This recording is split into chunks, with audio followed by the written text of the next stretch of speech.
GPA says Senegalese truck causes traffic disorder at Trans-Gambia Bridge. GDC Youth President says Barrow will never fulfill his promises. Former acting chairman threatens to sue Brikama Area Council. These and more coming on Gambia24. Stay tuned.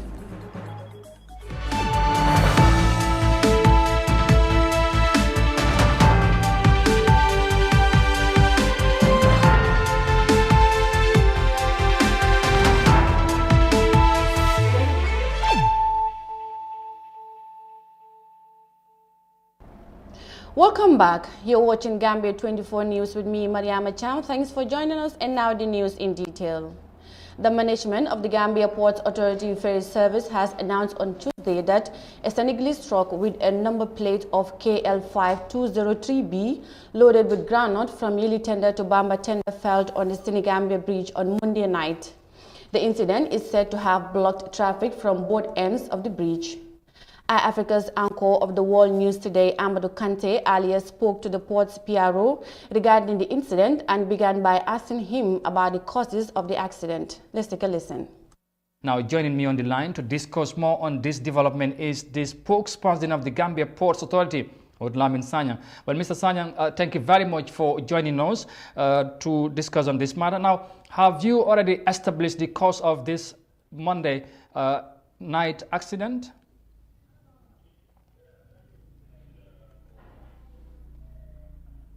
TV online. Yes, we will report on our Facebook page regards to the incident that happened today at the Trans-Gambia Bridge. The incident happened yesterday around 11 o'clock p.m. And we have confirmed that the truck has failed off the bridge just some minutes before it just go out of the bridge. I think that is one of the adjustments on the vehicle that has resulted to the vehicle's, lack of control of the case that was carrying the groundnut. The vehicle was overloaded with groundnut, and as a result, it was not able to carry it and fall off the bridge as of now. All right. Now, how serious was their accident, and was there any damages or fatalities that happened? Yes, as far as the information that we gather from our manager on the ground, we didn't receive any casualty, although the driver was believed to have some bruises on his head. That is a minor injuries. We have confirmed that there were minor injuries. That's what we confirm. And as we speak right now, the truck is already removed from the bridge and positioned on the side of the bridge so that the transport will be easy. All right. Probably partly you have answered that. I was going to ask how soon would you complete evacuating the truck for normal traffic to resume? Is there any alternative in place for now for road users of that part of the country to start crossing at that end? The management decided to engage our staff on the ground to hire a crane to the cost of $20,000 to come and lift the truck from the bridge and put it aside. So actually what has happened is that we have hired a crane that came to lift the truck from the bridge, because how it falls on the bridge, it has blocked the both sides of the roads, both going and coming. So transport will be at standstill, because otherwise if we don't remove the truck, no vehicle will be able to fly the Trans-Gambia Bridge, and we cannot allow that to happen due to the high demand of the crossing.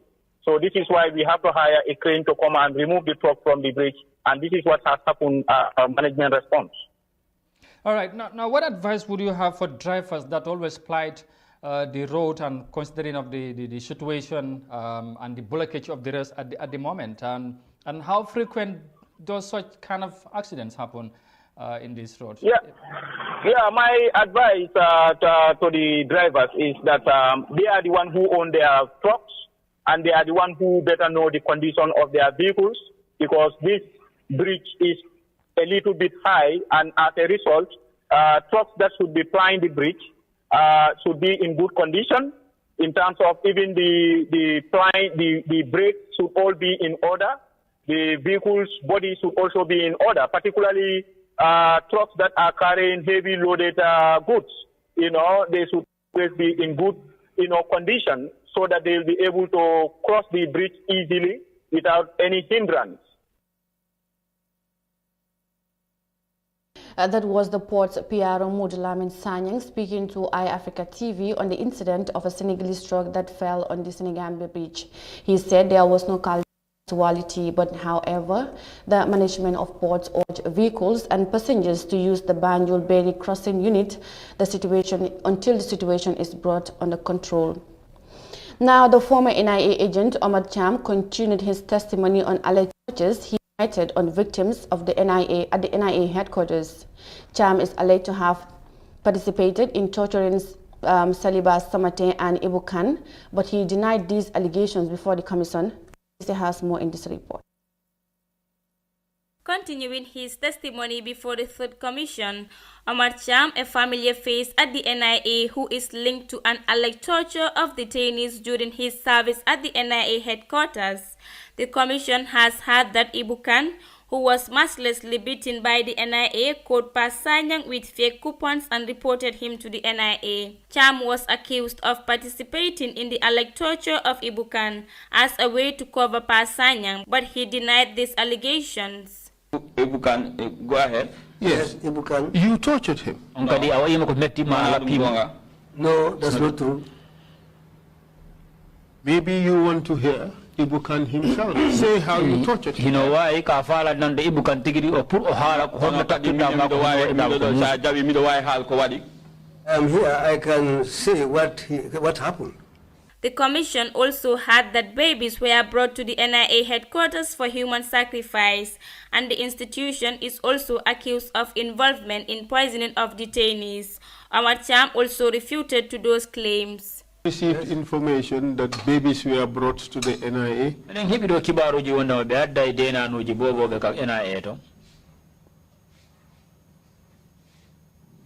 For human sacrifice.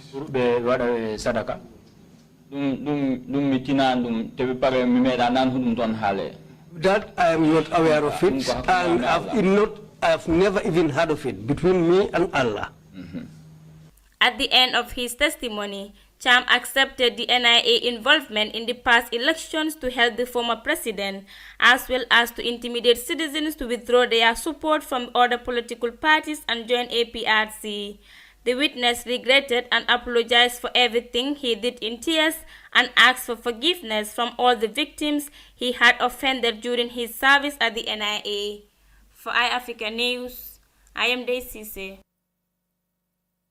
That was Omar Cham, a former agent of the notorious NIA who denied torturing individuals at the NIA headquarters during the Jammeh era.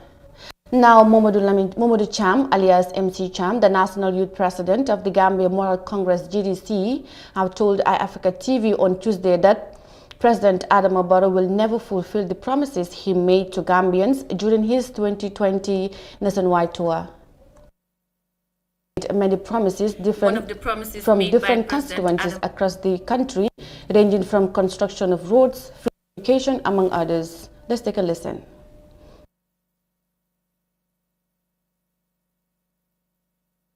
Free Wi-Fi to the people of Brikama in the West Coast region. Despite the size and population of the country, internet connectivity is a challenge and costly to many Gambians. The Gambian leader also promised to transform the national GSM operator Gamcell into a 4G network to ease internet connectivity problems in the Gambia. However, MC Cham describes the promises made by President Barrow as campaign messages, arguing that Barrow's government is yet to fulfill any of the promises it made to the people of Brikama for the past 3 years. For Barrow giving out an interview or promise the people of Brikama is not a surprise to us. He have never fulfilled his promise. He have been promising the people of Brikama, I think, since 2018 that he will give them the Wi-Fi, and still now we don't see anything yet. So I don't think that it's just a matter of a campaign promising that we have been seeing Barrow is doing for the past 4 years. He always promised people that, but he will never fulfill his promise. So for me, I cannot focus more on that area, but I know that he will never fulfill his promise towards his people of Brikama. Meanwhile, during President Barrow's meeting in the Joswan constituency, President Barrow made similar promises to build first-class roads in Ibo Town, a settlement on water courses that lacks access to roads mainly during the summer. This promise is based on a government plan to build 20 new roads as part of the development program for the 2022 OIC Summit to be held in Banjul. However, MC Cham said the promises Barrow couldn't fulfill in 4 years cannot realize it in the final 9 months of his term. Ibo Town, we know we have been seeing a lot of presidents have always come there and make a lot of promises. But for Barrow, for me, I never believe Barrow, whatever he said concerning about his promise in campaign, because we have been seeing 2016 when he was campaigning, he promised a lot of Gambians. There was a manifesto that he was campaigning, but after all, he's never fulfilled anything about his manifesto. So I think that for me to focus more on Barrow promising, I think Barrow just want to mislead the public, or he want to fool the public about this promising, campaign promising, because we have been seeing that he have been promising the people that I will do this and this. Look at, he was saying that 2090 should be a turning point for development in this country, and that he will lay the foundations to between Banjul and Bara. We have not seen anything yet. So that means that now we are into 2021. So we are in campaign period. So whatever he wants, he's doing, he's just doing for the campaign. What Barrow cannot do it for the past 4 years, he cannot do it for just for 11 months. MC Cham reveals that the GDC will hold its Congress and a rally latest this month, as election is just less than a year before Gambians head to the polls to elect a leader to steer the affairs of the Gambia for a period of 5 years. Reporting for iAfrica News, I am Mariama Cham. MC Cham, the National Youth President of GDC, saying that President Barrow will never fulfill the promises he made to Gambians during his just concluded 2020 nationwide. We will now take a quick commercial break. We'll be right back. Stay tuned. In the mood of pranking your friends? Change your voice and spice up your calls with AfriCell Magic Voice Service. You can choose to talk with a cartoon, a woman's or a monster's voice for only $1 per day. To activate the magic voice, call or SMS 188 or simply dial *188#. Have fun and enjoy the laughs. Where AfriCell goes, nobody dares to follow.